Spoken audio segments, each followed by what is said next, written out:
So picture this. It's December 2025, and India's biggest airline, IndiGo, just goes into a complete freefall. We're talking about a crisis that seemed to just explode out of nowhere. All of a sudden, thousands of flights are vanishing from departure boards, basically paralyzing the entire country's travel network and leaving hundreds of thousands of passengers totally stranded.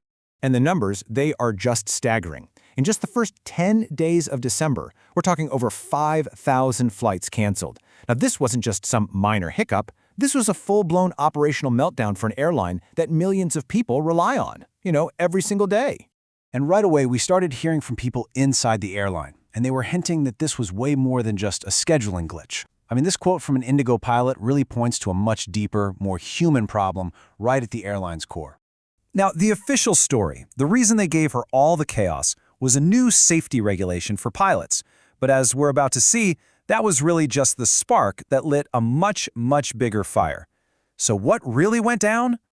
Okay, first things first. To really get why this was such a national crisis, you have to understand just how enormous IndiGo is in the Indian aviation scene. Its sheer size is really the starting point for this whole story.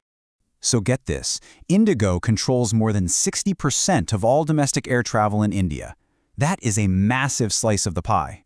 On a lot of routes, IndiGo isn't just another option, it's pretty much the only option.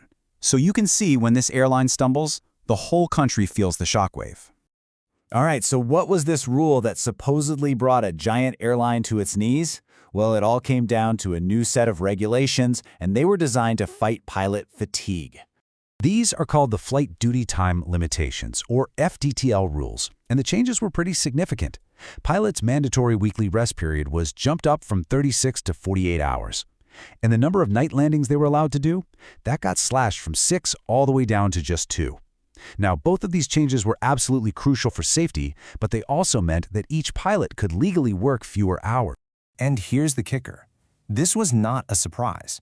The airline regulator told everyone about these new rules way back in January 2024. That gave IndiGo almost 2 full years to get ready. The fact that they still completely fell apart in December 2025, well, that raises a pretty big question. Why? And this is where we really get to the heart of it. That new safety rule, it wasn't the cause of the meltdown. It was the trigger that exposed a system that was already at its breaking point. Think of it like this. The new rule was basically a stress test of IndiGo's whole operation, its ability to handle pressure. And, well, the airline failed, spectacularly. All the chaos just revealed these deep, pre-existing cracks in its foundation.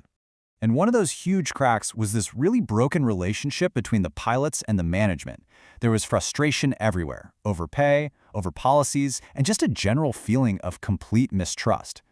When your workforce is that demoralized, there's just no flexibility or goodwill left to absorb a major shock to the system. This slide is so revealing. The numbers here show us something really important. While nearly 4,300 domestic flights got the axe, only 60 international ones did. Why? Well, it turns out the penalty for canceling an international flight can be up to 13 times higher. It looks like a clear financial decision was made. Sacrifice the domestic passengers to protect the more profitable international routes. And the pressure was already building, even before the new rules kicked in. IndiGo had 60 to 70 planes just sitting on the ground because of engine problems. You add in a global supply chain crisis and not enough local repair shops, and you've got an airline that was already facing a serious capacity crunch. So, what we have is an overstretched airline and a crew of unhappy pilots. But there's one more critical player in this story, the regulator, the DGCA. Their entire job is to stop this exact kind of chaos from happening. The regulator's own rulebook has this thing called the public trust doctrine. It's basically a promise. It says their power comes from the public, and they have to use it to protect the public's interest, not the commercial interests of any one airline. So that's the billion-dollar question, right? When they were faced with a massive airline that couldn't follow basic safety rules, did the regulator actually step up for the passengers it's supposed to protect? Well, the evidence suggests maybe not.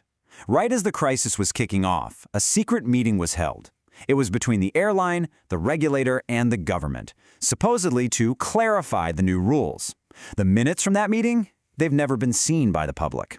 And a lot of critics point to that as a huge red flag. What those critics are saying happened is a classic case of something called regulatory capture.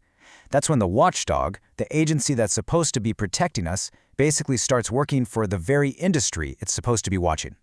One analyst broke it down using a 5 whys analysis, and it's pretty powerful. Passengers were stranded. Why? Because the airline didn't follow the rules. Okay, why not?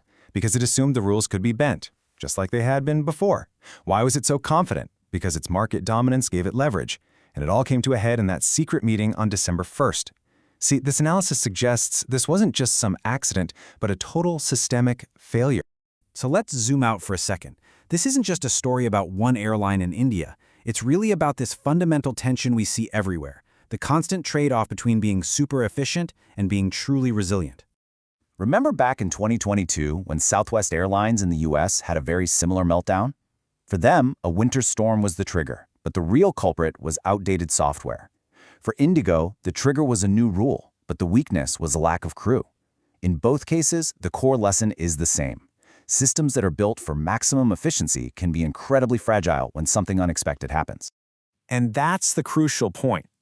IndiGo's crisis laid bare a system that was optimized for being lean and efficient, but not for being resilient or strong.